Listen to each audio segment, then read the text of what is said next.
Hi എല്ലാവർക്കും നമ്മുടെ ചാനലിലേക്ക് വീണ്ടും സ്വാഗതം. ഇന്ന് ഞാൻ വന്നിട്ടുള്ളത് ഒരു ചോക്ലേറ്റ് കേക്കിൻ്റെ റെസിപ്പി ആയിട്ടാണ്. അപ്പോൾ ഈ ഒരു ചോക്ലേറ്റ് കേക്ക് എന്ന് പറയുന്നത് നമുക്ക് ഈ ഒരു ലോക്ക്ഡൗൺ സമയത്തൊക്കെ ഈസി ആയിട്ട് ഉണ്ടാക്കാൻ പറ്റുന്നൊരു കേക്കാണ് കേട്ടോ. ഇതിൽ നമ്മൾ ക്രീമോ കാര്യങ്ങളോ ഒന്നും ഉപയോഗിച്ചിട്ടില്ല. നമ്മൾ വീട്ടിൽ തന്നെ തയ്യാറാക്കി എടുത്തിട്ടുള്ള ക്രീം വെച്ചിട്ടാണ് ഈ ഒരു കേക്ക് ചെയ്തിട്ടുള്ളത്.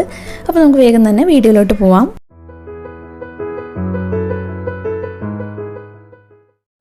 അപ്പോൾ ഈ കേക്കിൻ്റെ അളവുകളെല്ലാം പറയാനായിട്ട് പോകുന്നത് ഞാനിതുപോലൊരു ഗ്ലാസ് ഉപയോഗിച്ചിട്ടാണ്. അപ്പോൾ എല്ലാവരുടെ വീട്ടിലും മെഷറിംഗ് കപ്പും കാര്യങ്ങളൊന്നും ഉണ്ടാവണം എന്നില്ല. അപ്പോൾ ഇതുപോലൊരു ഗ്ലാസ് എടുത്താൽ മതി, എന്നിട്ട് എല്ലാം ഇതിൽ അളന്നെടുത്താൽ മതി.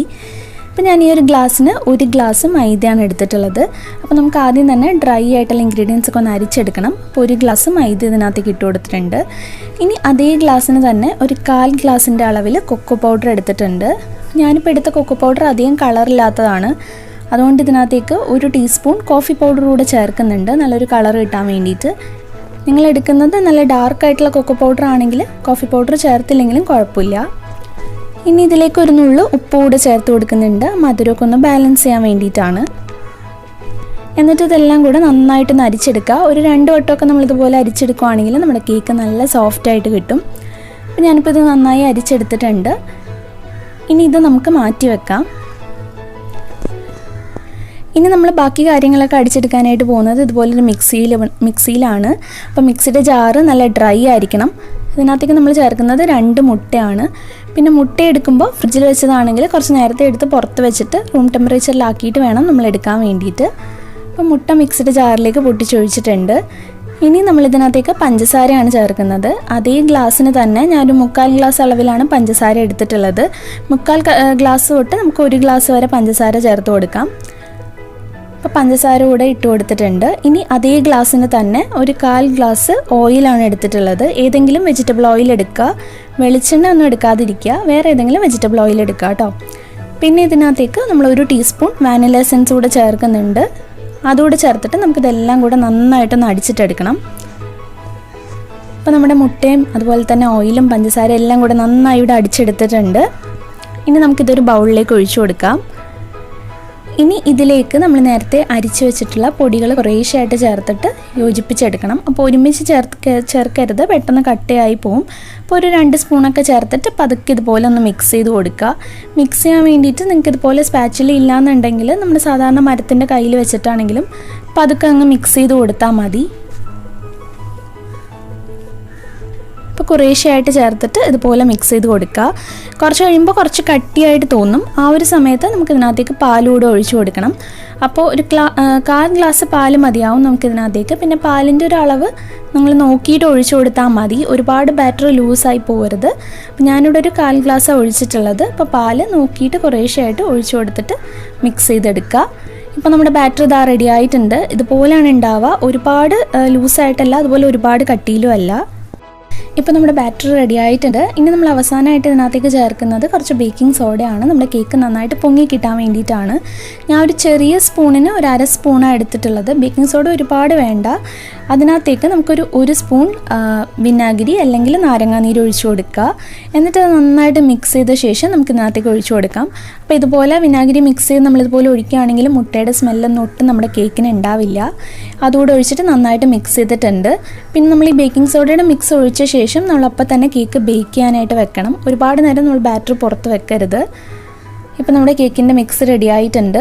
ഞാനിവിടെ ഒരു കേക്ക് ടിന്നാണ് എടുത്തിട്ടുള്ളത്. കേക്ക് ടിന്നിൽ കുറച്ച് എണ്ണ തടവിയിട്ട് ബട്ടർ പേപ്പർ വെച്ച് കൊടുത്തിട്ടുള്ളതാണ്. ബട്ടർ പേപ്പർ ഇല്ലാന്നുണ്ടെങ്കിൽ കുറച്ച് മൈദ ഒന്ന് ഇട്ട് കൊടുത്തിട്ട് എടുത്താലും മതി. പിന്നെ കേക്ക് ടിൻ തന്നെ വേണമെന്നില്ല, നിങ്ങൾക്ക് ഇതിന് പകരമായിട്ട് സോസ് പാനോ ഏതെങ്കിലും കടായിലാണെങ്കിലും ഒഴിച്ചിട്ട് കേക്ക് ബേക്ക് ചെയ്തിട്ടെടുക്കാം. ഇപ്പോൾ കേക്കിൻ്റെ ബാറ്റർ ഒഴിച്ചു കൊടുത്ത ശേഷം 2 തവണ ഒന്ന് ടാപ്പ് ചെയ്ത് കൊടുത്തിട്ടുണ്ട്. ഇനി ഞാനതൊരു കുക്കറിൽ വെച്ചിട്ടാണ് ബേക്ക് ചെയ്തെടുക്കുന്നത്. അപ്പോൾ കുക്കറിൽ അടിയിൽ കുറച്ച് ഉപ്പിട്ട് കൊടുത്ത ശേഷം ഒരു സ്റ്റാൻഡ് കൂടെ വെച്ചിട്ട് ഒരു 10 മിനിറ്റ് നന്നായിട്ട് പ്രീ ഹീറ്റ് ചെയ്തെടുത്തിട്ടുള്ളതാണ്. അപ്പോൾ ഹൈ ഫ്ലെയിമിൽ വെക്കുകയാണെങ്കിൽ ഒരു 5 മിനിറ്റ് നന്നായിട്ട് അടച്ച് കുക്കർ ചൂടാക്കിയിട്ടെടുക്കുക. എന്നിട്ട് ചൂടായ കുക്കറിൻ്റെ അകത്തേക്കാണ് നമ്മൾ കേക്കിൻ്റെ ടിൻ ഇറക്കി വെക്കുന്നത്. എന്നിട്ട് വിസിലിടാതെ നമ്മൾ ലോ ഫ്ലെയിമിൽ ഒരു 30 മിനിറ്റാണ് കേക്ക് വേവിച്ചിട്ടെടുക്കേണ്ടത്. അപ്പോൾ കറക്റ്റ് 30 മിനിറ്റ് കഴിഞ്ഞ് തുറന്നപ്പോൾ തന്നെ കേക്ക് റെഡി ആയിട്ടുണ്ടായിരുന്നു കേട്ടോ. അപ്പോൾ ഓരോ ഫ്ലെയിം അനുസരിച്ചൊക്കെ കുറച്ച് വ്യത്യാസം ഉണ്ടാവും. എന്നാലും 30 മിനിറ്റ് കഴിഞ്ഞിട്ട് ഒന്ന് തുറന്ന് നോക്കുക. ഇപ്പോൾ നമ്മുടെ കേക്ക് നന്നായിട്ട് പൊങ്ങി വന്നിട്ടുണ്ട്. ഇനി ഇത് തണുത്ത ശേഷം നമുക്ക് കേക്ക് ടിന്നിൽ നിന്ന് മാറ്റാം. ഇപ്പോൾ നമ്മുടെ കേക്കൊക്കെ നന്നായി തണുത്തിട്ടുണ്ട്. കേക്ക് ടിന്നിൽ നിന്നൊക്കെ പെട്ടെന്ന് തന്നെ വിട്ട് കിട്ടും. അതുപോലെ ബട്ടർ പേപ്പർ മാറ്റിയെടുക്കുക. ഇതാ നല്ല ക്ലീൻ ആയിട്ട് നമ്മുടെ കേക്ക് വന്നിട്ടുണ്ട്. അടിഭാഗമൊക്കെ നല്ല സോഫ്റ്റാണ്, നല്ല സ്പോഞ്ചി ആയിട്ടുള്ളൊരു ചോക്ലേറ്റ് കേക്കാണ് കേട്ടോ. അപ്പോൾ ഞാനിതിപ്പോൾ ക്രീം തേക്കാൻ വേണ്ടിയിട്ട് കേക്ക് രണ്ടായി കട്ട് ചെയ്തെടുത്തിട്ടുണ്ട്. അപ്പോൾ കേക്ക് ഇതുപോലെ ത്രെഡ് വെച്ച് കട്ട് ചെയ്യുന്നതിൻ്റെ വീഡിയോ ഒക്കെ ഡീറ്റെയിൽ ആയിട്ട് ഇട്ടിട്ടുണ്ട് കേട്ടോ. അപ്പോൾ അത് കണ്ടിട്ടില്ലാത്തവർ കണ്ടു നോക്കുക. പിന്നെ ഇത് നമ്മുടെ ഹോം മെയ്ഡ് ആയിട്ടുള്ള ക്രീമാണ്. മൈദയും പാലും കൂടെ മാത്രം വെച്ചിട്ട് ചെയ്തിട്ടുള്ള ക്രീമാണ്. വേറെ ബട്ടറോ നെയ്യോ ഒന്നും ഉപയോഗിച്ചിട്ടില്ല.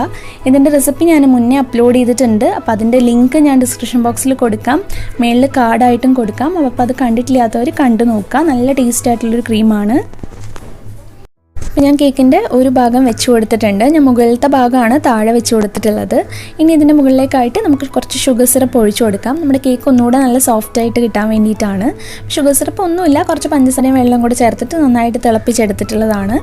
ഷുഗർ സിറപ്പ് ഒഴിച്ചു കൊടുത്ത ശേഷം ഞാൻ നേരത്തെ പറഞ്ഞിട്ടുള്ള നമ്മുടെ ഈ ക്രീമാണ് സ്പ്രെഡ് ചെയ്ത് കൊടുക്കുന്നത്. ഈ ക്രീം ഇതുപോലെ സ്പ്രെഡ് ചെയ്ത് കൊടുക്കാനൊക്കെ നല്ല എളുപ്പമാണ് കേട്ടോ. അതുപോലെ നമുക്ക് ഒരു കത്തി വെച്ചിട്ടാണെങ്കിലും ഇതുപോലെ ഈസി ആയിട്ട് നമുക്ക് സ്പ്രെഡ് ചെയ്ത് കൊടുക്കാവുന്നതേ ഉള്ളൂ. സാധാരണ വിപ്പിംഗ് ക്രീമിനേക്കാളും കുറച്ചും കൂടി എളുപ്പമാണ് ഈ ഒരു ക്രീം വെച്ച് ചെയ്യാൻ വേണ്ടിയിട്ട്. ഇപ്പോൾ ക്രീം നന്നായി സ്പ്രെഡ് ചെയ്ത് കൊടുത്തിട്ടുണ്ട്. ഇനി ഇതിൻ്റെ മുകളിലേക്കായിട്ട് നമുക്ക് അടുത്ത ലെയർ കേക്ക് കൂടെ വെച്ച് കൊടുക്കാം. ഞാനൊരു താഴത്തെ ഭാഗമാണ് മുകളിൽ വെച്ച് കൊടുക്കുന്നത്. അപ്പോൾ നമുക്ക് മുകളിലത്തെ ഭാഗം നല്ല ലെവൽ ചെയ്ത് കിട്ടും. ഇനി ഇതിൻ്റെ മുകളിലും കുറച്ച് ഷുഗർ സിറപ്പ് കൂടെ ആക്കി കൊടുക്കുക. എന്നിട്ട് നമുക്ക് ബാക്കി ക്രീം മൊത്തം നമ്മുടെ കേക്ക് കവർ ചെയ്തെടുക്കണം. അപ്പോൾ നമ്മൾ 1/4 കപ്പ് മൈദയും പാലും കൂടെ വെച്ചിട്ടുള്ള ഈ ഒരു ക്രീം നമുക്ക് ഒരു കേക്ക് നന്നായിട്ട് കവർ ചെയ്തെടുക്കാനായിട്ട് പറ്റും. അതുപോലെ ഈ ക്രീം പെട്ടെന്ന് മെൽറ്റായൊന്നും പോവില്ല കേട്ടോ. നമ്മൾ ഫ്രിഡ്ജിൽ വെച്ച് സെറ്റ് ചെയ്തെടുത്തിട്ടുണ്ടെങ്കിൽ പിന്നെ അത് മെൽറ്റായൊന്നും പോവില്ല, നന്നായിട്ട് തന്നെ ആയിരിക്കും ഇരിക്കുക. ഞാനിപ്പോൾ ഈ ക്രീം സൈഡിലും ഒക്കെ കവർ ചെയ്തെടുത്തിട്ടുണ്ട്. എന്നിട്ടൊരു കാർഡ് വെച്ചിട്ട് ഇതുപോലെ അതിൻ്റെ മേൽഭാഗമൊക്കെ ഒന്ന് ലെവൽ ചെയ്ത് കൊടുക്കുന്നുണ്ട്. ഇനി ഇത് നമുക്ക് ഫ്രിഡ്ജിൽ വെച്ചിട്ടൊന്ന് സെറ്റ് ചെയ്തെടുക്കണം. അപ്പോൾ ഇതുപോലെ കേക്ക് ഫുള്ളായിട്ട് ക്രീം കവർ ചെയ്ത ശേഷം ഒരു മണിക്കൂറോ 2 മണിക്കൂറോ ഒന്ന് ഫ്രിഡ്ജിൽ വെച്ചിട്ട് നന്നായിട്ടൊന്ന് സെറ്റ് ചെയ്തെടുക്കുക. എന്നിട്ട് നമുക്ക് ബാക്കിയുള്ള ഡെക്കറേഷൻസ് ഒക്കെ ചെയ്യാം. ഇപ്പോൾ കേക്ക് നന്നായി സെറ്റ് ചെയ്തെടുത്തിട്ടുണ്ട്. ഇനി ഇതിൻ്റെ മുകളിലായിട്ട് ഞാൻ വെച്ച് കൊടുക്കുന്നത് ബിസ്ക്കറ്റ് വെച്ചിട്ട് ചെയ്തിട്ടുള്ള ഫ്ലവറാണ്. ഇതിൻ്റെ വീഡിയോയും ഇതിന് മുന്നേ അപ്ലോഡ് ചെയ്തിട്ടുണ്ട്. അപ്പോൾ കണ്ടിട്ടില്ലാത്തവർ കണ്ടു നോക്കുക. അപ്പോൾ ഇത് വെച്ചിട്ട് നമുക്ക് സിമ്പിളായിട്ട് നമ്മുടെ കേക്ക് ഡെക്കറേറ്റ് ചെയ്തെടുക്കാം.